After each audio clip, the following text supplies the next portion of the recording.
Now, make no mistake about it, studying the origin, evolution, and distribution of life in the universe is no easy task. But this is exactly what astrobiologists do. Astrobiology brings together astronomers, chemists, geologists, and biologists to work on the same problems from their own fields. One issue that astrobiologists are currently researching are the necessary conditions for life to appear on Earth.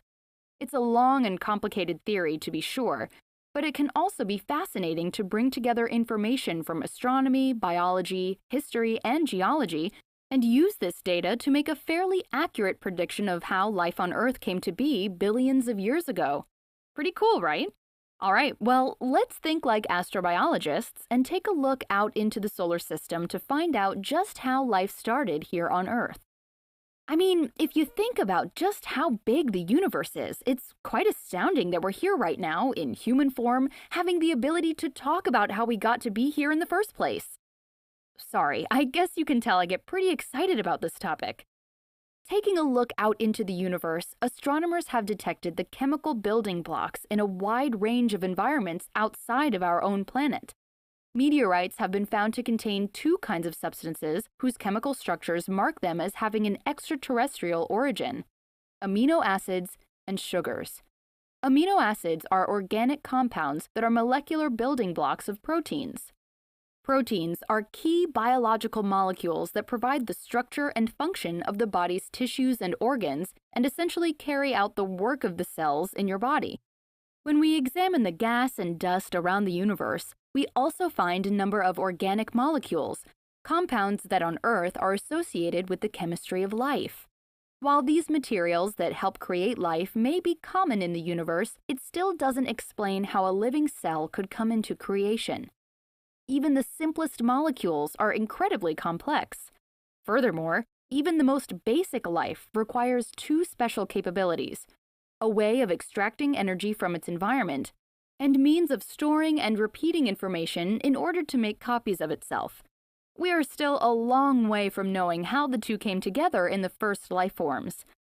To be honest, we have no solid evidence to explain the scientific causes that led to the origin of life on our planet, except for whatever early history may be retained in present life forms like me and you.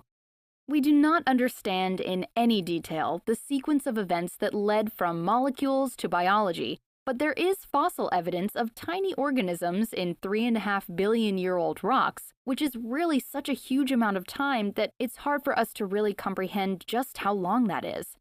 Perhaps the most important innovation in the history of biology, apart from the origin of life itself, is the process of photosynthesis, the complex sequence of chemical reactions through which some living things can use the energy from the sun to transform carbon dioxide into oxygen, among other things. Previously, life had to survive through sources of chemical energy available on Earth or delivered from space. As plants went through the process of photosynthesis, they produced higher quantities of oxygen. The first traces of large amounts of oxygen on Earth, enough to support species, has been estimated at about 2 billion years ago, which means that these oxygen-producing life forms existed before then.